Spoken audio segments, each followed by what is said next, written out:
자, 우리 LG화학 주주님들 그리고 2차전지 투자자 여러분들 반갑습니다. 김 대표입니다. 자, 오늘 굉장히 중요한 이야기를 여러분들께 말씀을 드릴 거예요. 이번 영상이 뭐 조회수가 얼마나 나올지는 모르겠습니다만 일단 그래도 클릭은 하셨다. 자, 그러신 분들은요 반드시 끄지 말고 영상을 끝까지 시청하셔야 될 겁니다. 제가 영상을 통해서 여러분들께 뭐 지나치게 어그로를 끈다거나 쓸데없는 얘기를 한 적이 없습니다. 그쵸? 단 한 번도 없기 때문에 여러분들 이 영상만큼은 꼭 한번 집중해서 끝까지 시청을 해주시면 여러분들 분명히 큰 도움 받아가실 수 있으실 겁니다. 자, 대신에 여러분들 구독만 좀 지금 한번 부탁드리도록 하겠고요. 구독 눌러주시면 계속해서 여러분들 돈이 되는 좋은 정보들을 꾸준하게 매일매일 업데이트 해드리도록 할 테니까요. 여러분들 구독만 지금 한번 꼭 부탁드리도록 하겠고요. 마음에 들지 않으면 그때 가서 취소하셔도 되니까 지금 구독 한 번씩만 부탁드리도록 하겠습니다. 자, 일단 최근에 여러분들 시장이 굉장히 좋죠. 코스닥도 엄청나게 튀어오르고 있고요. 코스피는 신고가 가고 있습니다. 벌써 2934포인트를 찍었고 직전 고점도 넘어섰고요. 그쵸? 3000도 얼마 남지 않았습니다. 자, 실제로 뭐 이재명 대통령은 5000까지 올려버리겠다 뭐 이런 이야기를 하고 있는데, 자, 이게 여러분들 굉장히 큰 의도가 담겨 있어요. 트럼프처럼 그냥 뭐 지금은 주식을 사야 할 때, 혹은 뭐 주가를 뭐 조작하는 것처럼 지금은 주식이 가장 쌀 때, 이런 멘트들을 굉장히 많이 했었잖아요, 트럼프가. 근데 그게 중요한 게 아니고 코스피가 뭐 4000이 됐든 5000이 됐든 어쨌든 시장 자체가 방향이 밑으로가 아닌 위로 끌어올린다라는 것 자체, 특히나 그리고 정부에서 정책을 통해서 이렇게 끌어올릴 때는요, 이게 어떤 효과를 가져오느냐. 기본적으로 여러분들, 물론 우리나라 같은 경우는 미국에 비해서는 전체 가계 중에서 주식에 대한 투자 자산의 비중이 그렇게 높은 편은 아니에요. 부동산 쪽이 상대적으로 좀 높기는 높은데, 그래서 이재명 대통령이 뭐라 했습니까? 부동산으로 우리가 많이 치우쳐 있는 자산 분배가 주식으로도 좀 어느 정도 나눠져야 된다. 그러면서 주식을 좀 더 끌어올려야 된다라고 이야기하고 있죠. 자, 그러면 주식 시장을 활성화시키기 위한 여러 가지 정책들을 펼친다라는 거고, 부동산 외적으로도 주식으로 돈이 더 들어오게 한다라는 거예요. 주식시장에 돈이 들어온다라는 거는 그만큼 매수할 수 있는 여력이 많거나 매수세가 많아진다라는 걸 의미하고, 매수세가 많아진다라는 거는 결국에 가격이 상승을 보일 수밖에 없겠죠. 자, 그래서 실제로 지금 어떤 일이 일어나고 있느냐, 제가 몇 가지 지표를 한번 보여드리도록 할 건데, 자, 보시면 고객 예탁금이거든요. 고객 예탁금이라는 게 뭡니까 여러분들? 매수하기 위해서 대기하고 있는 대기자금들이에요. 근데 제가 이렇게 가로로 선을 그어놓은 거를 보시면 중간에 한 번씩 저항받고 빠지고 저항받고 빠지는데 계속 60조를 넘지 못하다가 최근에 60조를 넘어섰죠. 오늘자 기준으로 62조 원이에요. 그러니까 주식을 매수하기 위해서 대기하고 있는 자금이 62조 원이기 때문에 총알이 지금 뒤에서 엄청나게 대기 중이다라는 겁니다. 자, 그 다음에 추가적으로 더 보실 거 신용잔고예요. 신용잔고. 보통 우리가 신용잔고는 높으면 높을수록 안 좋다라고 이야기를 하잖아요. 근데 장이 더 치고 올라갈 수 있는 여력이 있을 때는 신용잔고도 플러스 알파의 화력이 됩니다. 시장을 더 끌어올릴 수 있는 좋은 화력이 되는데, 신용잔고가 보통은 여러분들 호황장일 때 20조 원을 넘어서면은 저항이거든요. 왜냐면은 조금만 밀려버리면 반대 매매가 쏟아져 나오기 때문이에요. 근데 이제 지금 18조 원 수준이거든요. 그리고 최근에도 18조 원에서 저항받았지만 과거에 있었던 18조 원은요, 시장이 안정적이지 못한 역추세를 탈 때였어요. 그쵸? 장기 이평선 밑에서 18조 원은 단기적인 저항이 되고 부담이 되고 저항이 되고 부담이 돼요. 근데 장기 이평을 돌파하면서 정배열을 타면서 18조를 넘어서는 거는 20조까지 열어두고 봐야 됩니다. 자, 그러면 전체적으로 정리를 해드릴게요. 고객 예탁금 신규로 지금 매수가 더 들어올 수 있는 여력이 62조 정도 남아있는 거고, 플러스 알파로 신용잔고 2조 원까지 남아있다. 그 말은 즉 지금 시장에 돈이 어마어마하게 들어오고 있고 어마어마하게 대기하고 있고, 그렇게 지금 단기간에 들어온 시세가 지금 이만큼인데 이거 이상으로 더 뻗어나갈 수 있는 상황이 된다라는 거, 여기까지 이해되시죠 여러분들?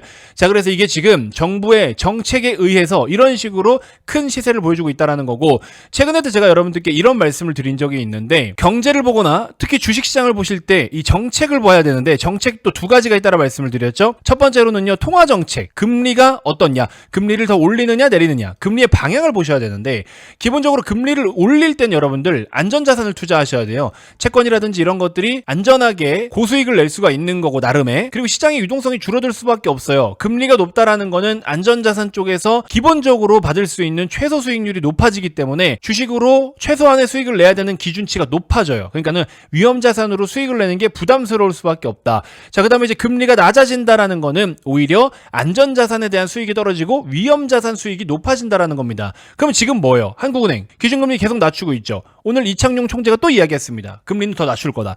자, 그래서 금리는 낮아지고 있어요. 한국이든 미국이든. 그렇기 때문에 통화정책에 대한 방향성은 베스트죠. 주식하기에 좋은 환경.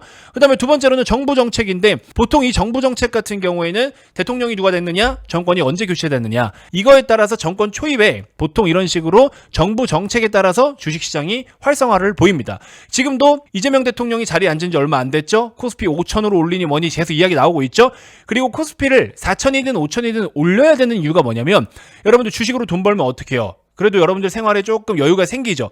여유 자금이 생기는데 뭐 그러면 안 되겠지만 주식으로 돈을 벌면 꽁돈이라는 생각을 해요. 우리가 피땀 흘려서 번 돈이 아니기 때문에 사실은 피땀 흘려 번 돈을 배팅해서 돈을 번 건데, 그럼에도 불구하고 수익금 자체를 여러분들 꽁돈이라고 생각하는 경우가 많다. 그 꽁돈으로 여러분들은 여유를 즐기게 돼요. 뭐 맛있는 걸 사 먹든 평소 안 하던 외식을 하시든 명품을 소비를 하든, 그죠? 그래서 한국이 중국보다 명품 소비액이 더 많은 국가거든요. 자, 그렇기 때문에 명품이라든지 외제차라든지 이런 것들이 한국 시장이 콩알만 하지만 무시할 수 없는 시장이에요. 자, 어쨌든 코로나 때 주가종합지수가 2배 이상 올라가면서 많은 사람들이 돈을 벌었어요. 여유가 생기다 보니까는 다 포르쉐 계약하러 가고 페라리 계약하러 가고 막 이래요. 코인으로도 돈을 벌고 하니까. 그런 것처럼 시장에 돈이 도는 이유는요, 돈을 벌었으니까 돈이 돌죠. 그러니까 건강하게 돈이 도는 거예요.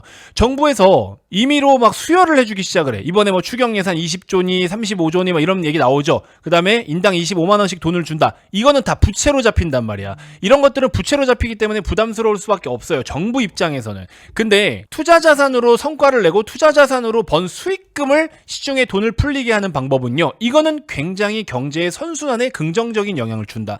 근데 우리나라 같은 경우에는 부동산 시장이 호황으로 맞이하면은, 그러면 이제 사실 시장에 돈이 잘 돌아요. 많은 사람들이 돈을 버니까. 근데 부동산 시장이 호황을 겪고 이 시장이 커지고 부동산 자산 시세가 오르는 거는요, 오른 만큼 우리가 부동산은 기본적으로 현금으로만 사는 경우는 거의 없잖아요.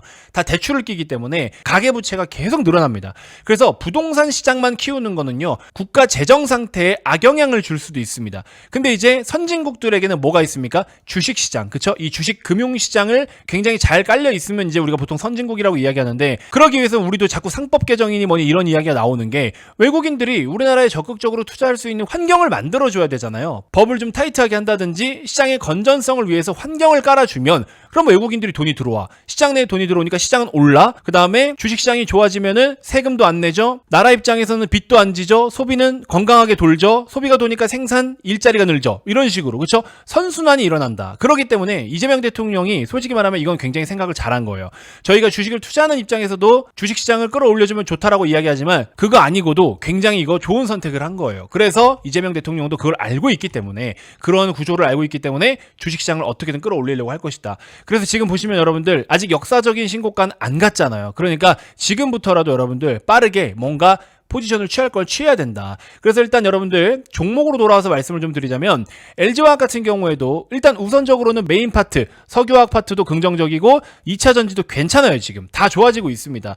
자, 그래서 보시는 것처럼 JP모건에서도 상법을 개정할 경우에 코스피 3200까지도 할 수 있다. 그리고 밑에 보시면 어떤 섹터가 오르느냐, JP모건은 한국 주식시장에서 선호하는 업종으로는 메모리 반도체, 금융, 방산, 지주사, 화학, K컬처를 뽑았다. 화학이 들어가 있어요. 그렇죠? 대표적인 시크릿컬인데 경기가 좋아질 때는 화학을 비롯한 케미칼, 시크릿컬이 올라갑니다. LG화학도 화학 케미칼 파트를 전체 연결 매출 기준으로 39%의 비중을 차지하고 있기 때문에 충분히 좋은 모습을 그려줄 수 있다. 그리고 2차 전지도 여러분들 하나만 더 말씀드릴게요.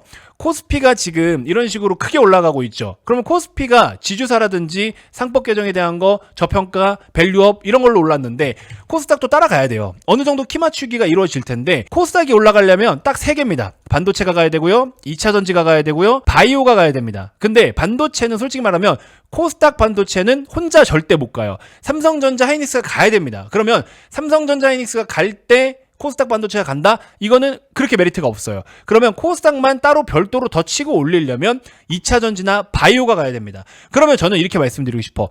여러분들이 현금 여력이 별로 없어. 그러면 지금 당장은 바이오를 우선적으로 보셔도 돼요. 바이오가 멱살 잡고 끌어올릴 그런 타이밍이 됐고, 특히나 우리나라 제약바이오 기업들이 단순하게 신약만 개발하는 기업들이 아니라 플랫폼을 개발해가지고 특허가 만료된 글로벌 빅파마 기업들에게다가 플랫폼 기술을 판매해가지고요, 특허권을 못해도 15년에서 30년까지 다시 보장받을 수 있게끔 어마어마한 기술들을 갖고 있다. 그렇게 해서 특허를 다시 획득하게 되고 독립성을 보장받게 되고 단독적으로 시장을 독점해서 판매하는 매출과 이익에 대해서 마일스톤과 로열티를 받게 돼요. 그러니까는 마진율도 최소 65%에서 85%까지 나온다. 그래서 우리나라 제약바이오 기업들이 단순히 약만 만들어서 파는 게 아니라 이 어마어마한 플랫폼으로 지금 완벽하게 체질 개선과 탈바꿈이 이루어져서 예전에 보던 그런 제약바이오가 아닙니다. 제약바이오가 무조건 도박이다. 이제 그런 인식은 없애야 돼요. 그래서 지금은 제약바이오를 우선적으로 보시고 아무래도 2차전지보다는 조금 더 긍정적이긴 하니까 종목은 제가 뒤에 따로 말씀드릴게요. 그리고 2차전지도 바닥을 기고 있지만 오히려 상반기에 2차전지를 제외하고 반도체가 됐든 조선 이미 올라가 있죠. 화학 올라오죠. 시크릿컬 다 올라와. 그러면 2차전지만 안 갔단 말이야. 시장이 밸런스를 맞추기 위해서는 키 맞추기를 하기 위해서는 소외된 섹터가 후발주자로 올라오게 되어 있다. 그래서 2차전지도 뭐 빠르면 이번 달에 좀 올라오겠지만 만약에 이번 달에 시장이 제 예상대로라면 코스피 코스닥 모두 다 좋고 키 맞추기를 하기 위해서 다음 타자 2차전지 튑니다. 바닥에 있는 거 이거밖에 없어요. 왜냐면 기관이 됐든 외국인이 됐든 뭐 예를 들어 다 올라가 있어. 그러면 상대적으로 이제 기대 수익이 높은 쪽으로 돈을 옮겨야 되겠죠. 위에 있는 거는 잘라 먹고 수익 다 챙기고 바닥권에 있는 걸 다시 사야 된단 말이에요. 근데 지금 바닥에 있는 게 뭐야? 2차전지다. 그러면은 수급이 충분히 들어올 수 있다라는 거. 자, 그렇기 때문에 LG화학 지금 보세요, 여러분들. 너무 바닥이잖아요. 자, 근데 일단 개별 종목을 보유하는 게 나는 부담스럽다 하시는 분들은 저는 일단은 코덱스 바이오를 좀 추천드리고 싶어요. 코덱스 바이오도 보시면 어떻습니까? 바닥에서 박스권 돌파하려고 이제 폼 잡고 있죠. 코덱스 바이오가 있고 코덱스 헬스케어가 있는데 코덱스 헬스케어는 뭐 셀트리온, 삼성바이오로직스 이렇게 좀 시총이 무거운 애들이 편입이 되어 있기 때문에 코스피라고 보시면 돼요. 근데 코덱스 바이오는 코스닥 종목들이 비중 3에서 5%씩 골고루 분포가 되어 있기 때문에 요거 접근해 보셔도 좋을 것 같다. 그래서 코덱스 바이오 한번 보시고 코스닥이 코스피와 어느 정도 키 맞추기에서 끌어올라오려면 코덱스 바이오가 일단 1차적으로 주인공이 될 것이다. 그 다음으로는 이제 코덱스 2차 전지 산업 레버리지인데 요거는 변동성이 굉장히 커요. 그래서 하루에 기본적으로 적으면 5, 6% 많으면 막 10% 이상씩 오를 수도 있고 빠질 수도 있기 때문에 조금 공격적인 걸 선호하시는 분들은 레버리지 지금 요거 상품을 들어가시면 돼요. 462330. 근데 나는 공격적인 게 조금 무섭다 하시는 분들은요. 그냥 코덱스 2차 전지 산업 일반적으로 1대1 비율 코드번호 305720 이거 들어가시면 됩니다. 그래서 나는 1대1의 비율로 들어갈 거다. 조금 움직이는 게 좋을 것 같아. 그러면은 요거 2차 전지 산업까지만 들어가시면 되고 나는 공격적인 거 해볼래? 그러면 2차 전지 산업 레버리지를 들어가시면 됩니다. 아시겠죠? 두 배로 더블로 움직이는 거예요. 그래서 이렇게 해서 일단은 바이오와 2차 전지 레버리지를 편입을 해두셔도 충분히 지금 시장만큼의 상승으로 수익을 낼 수는 있다. 아무것도 안 하고 있으면 진짜 이런 시장 너무 손해거든요. 근데 여러분들 이런 거라도 하다못해 비중 얼마라도 보유를 좀 해주시고 자, 그 다음에 말씀드렸던 것처럼 통화정책과 정부정책 둘 다 지금 주식시장을 작정하고 띄우려고 하는데 은행 예적금 넣어놓고 아무것도 안 하는 거 뭐 사다 놓고 그러시면 안 돼요. 적어도 지금 코인까지는 모르겠지만 주식처럼 위험자산에 투자를 해야 됩니다. 말이 위험이지 위험하지도 않아요. 지금 다 오르고 있는 장이기 때문에. 그래서 여러분들 모아두신 돈 있거나 예적금이 있거나 이러신 분들 저는 자신있게 지금 주식을 하셔야 된다라고 말씀드리고 싶습니다. 아시겠죠? 그런 부분들 뭐 어쨌든 여러분들의 선택이지만 잘 좀 참고를 한번 해보시길 바라겠습니다. 자, 오늘 어쨌든 요 내용 한번 꼭 좀 전달을 해드리고 싶었어요. 그래서 진지하게 한번 끝까지 시청하신 분들은 투자에 분명한 성과가 있으실 거라고 저는 믿어 의심치 않습니다. 자, 일단 이번 영상은 이렇게 해서 마무리하도록 하겠고요. 오늘도 10분 남짓의 시간을 투자해 주셔서 너무나 감사드리고 영상 종료 전에 구독 안 누르신 분들 한 번씩만 꼭 부탁드리도록 하겠고요. 다음 영상에서 또 인사드리도록 하겠습니다. 고맙습니다.